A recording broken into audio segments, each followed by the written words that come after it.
saudara, bisa ular itu bersifat fisik, bekerja, membinasakan tubuh. Ada racun yang bekerja. Nah, ketika orang Israel yang tertakut ular memandang kepada patung ular tembaga itu, ini sifatnya sudah rohani. Saudaraku yang dikasihi oleh Tuhan, yang bahwa mereka yang memandang kepada ular tembaga itu tidak akan mati. Nah, saudara, dalam ayat ini katakan, dalam bagian terakhir ayat 9, dan apabila orang yang dipagut ular itu memandang kepada ular tembaga itu, tetaplah ia hidup. Di dalam terjemahan Alkitab asli Gerika bahasa Ibrani, kata memandang ini menggunakan kata yang berarti memegang. Jadi kalau memandang mungkin bisa dari jauh, saya mengartikannya.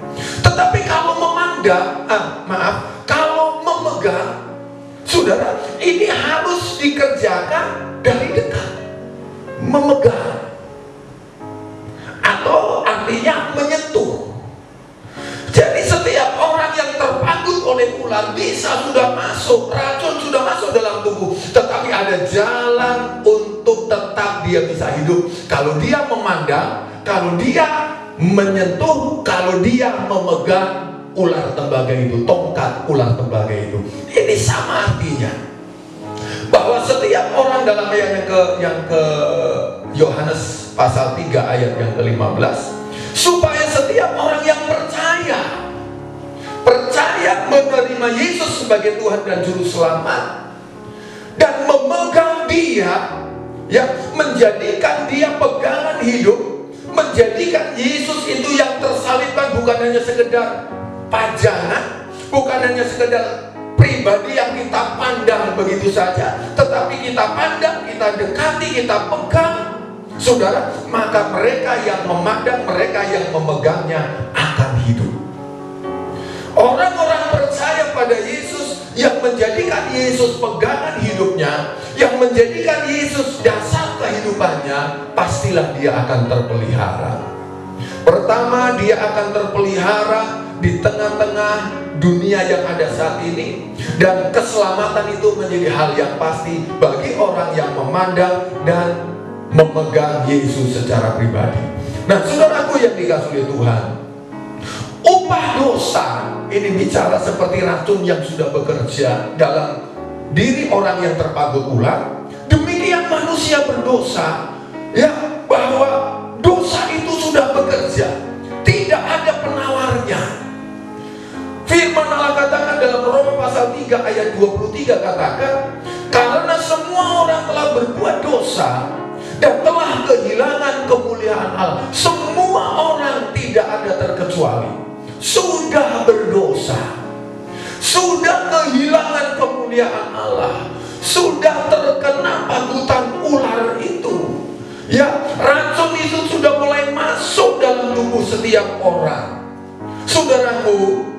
Dan ketika racun kematian itu sudah mulai masuk dalam kehidupan manusia, dalam kehidupan seseorang, maka apa yang terjadi ini yang tidak bisa dihindari.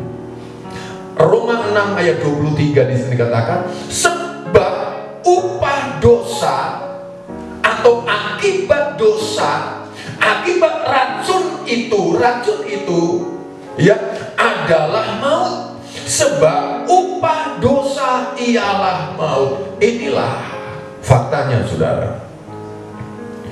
Inilah realitanya, saudara. Manusia diperhadapkan dengan kematian, dengan kebinasaan. Manusia tidak bisa bermimpi tentang sorga di tengah-tengah keberadaannya yang berdosa.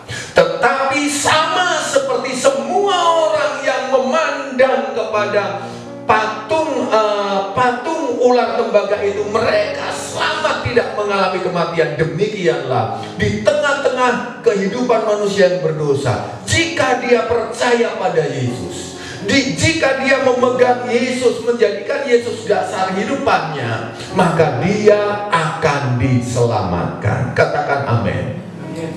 dia akan diselamatkan. Saudara, kalau mau selamat, orang yang sudah terkena digigit ular dedung ini bisa tetap hidup dengan cara bagaimana? Memandang ular itu, menyentuh, memegang ular itu. Keselamatan, saudara, yang ada dalam Yesus itu sifatnya pasti. Keselamatan itu kita tidak katakan bahwa moga-moga nanti selamat. Tidak. Keselamatan itu sudah Yesus kerjakan di kayu salib dengan mengorbankan dirinya dalam peristiwa Paskah yang kita peringati pada pagi hari ini.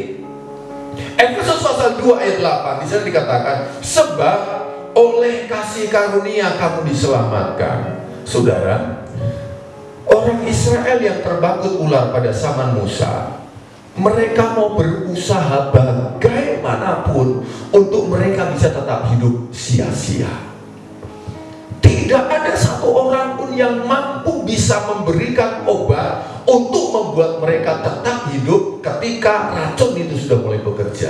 Hanya satu jalan saja, memandang patung yang dibuat Musa, memegang, menyentuhnya, mereka akan hidup.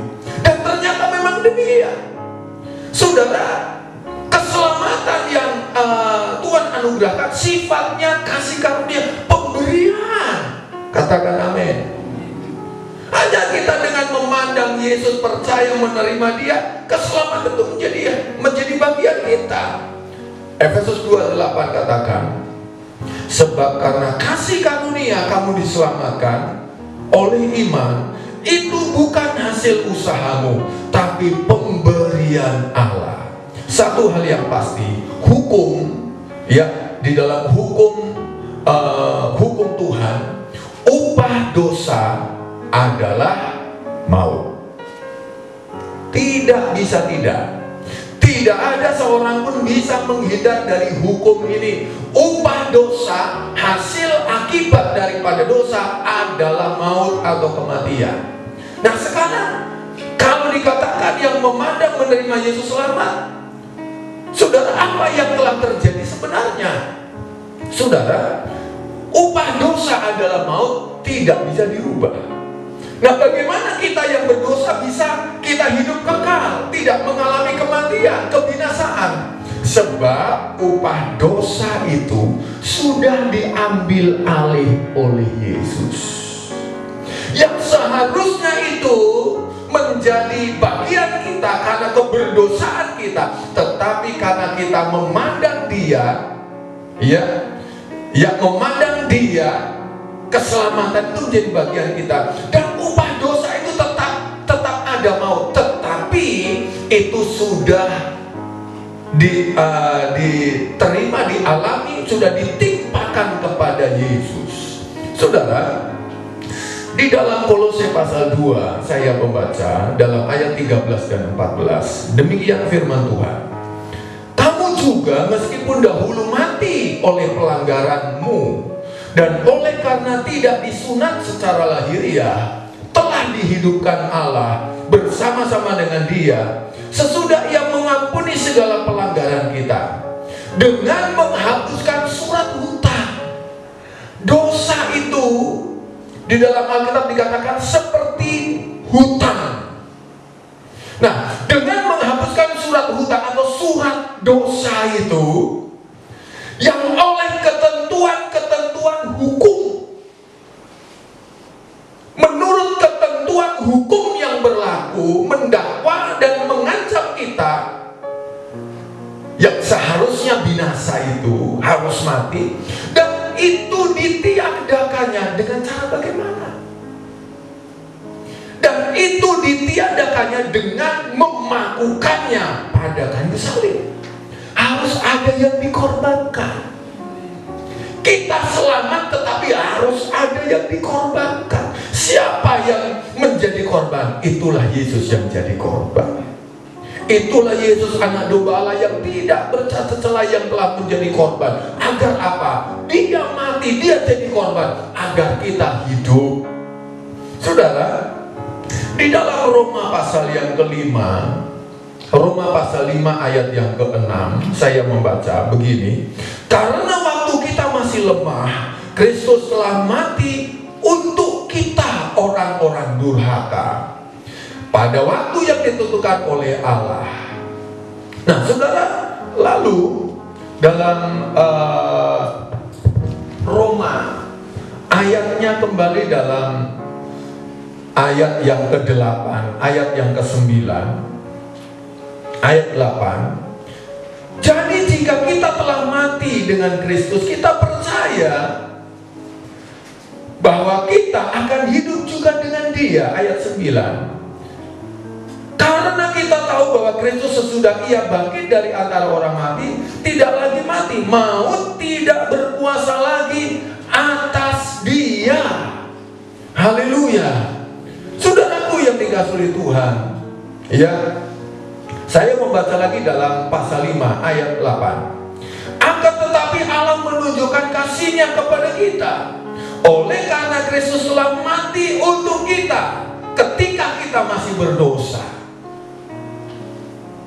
agar akibat dosa itu bukan kita yang menerima, tapi ditimpakan kepada Kristus. Ayat 9. Lebih-lebih karena kita sekarang telah dibenarkan oleh darah-Nya, kita pasti akan diselamatkan. Katakan amin.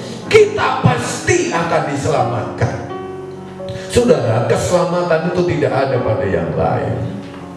Yesus satu-satunya anak domba Allah yang dikorbankan untuk keselamatan semua orang yang percaya kepadanya. Di dalam Yesaya 53 ayat 5 di sana dikatakan bahwa Yesus jadi korban karena dosa-dosa kita. Yesaya 53 ayat yang kelima di sana dikatakan, tetapi Dia tertikam oleh karena pemberontakan kita, Dia diremukkan oleh karena kejahatan kita. Ganjaran yang mendatangkan keselamatan bagi kita ditimpakan kepadanya, dan oleh bilur-bilurnya kita menjadi sembuh. Jemaat Tuhan, tetap pegang Yesus dalam keadaan yang sulit sekalipun. Tetap memandang kepada Yesus di tengah-tengah keadaan yang goncang sekalipun. Sebab apa? Sebab dalam Kisah Rasul pasal 4 ayat 12 di sana dikatakan, dan keselamatan tidak ada di dalam siapapun juga selain di dalam Dia, yaitu Yesus. Sebab di bawah kolong langit ini tidak ada nama lain yang diberikan kepada manusia yang olehnya kita dapat diselamatkan. Yesus adalah jaminan keselamatan yang pasti.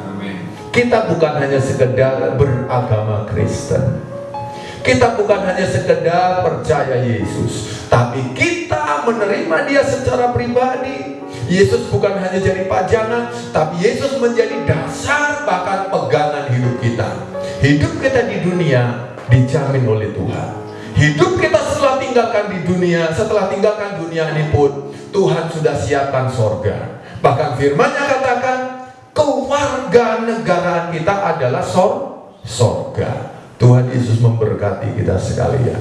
Kita siapkan diri kita, anggota keluarga kita, untuk kita masuk dalam perjamuan suci pagi hari ini.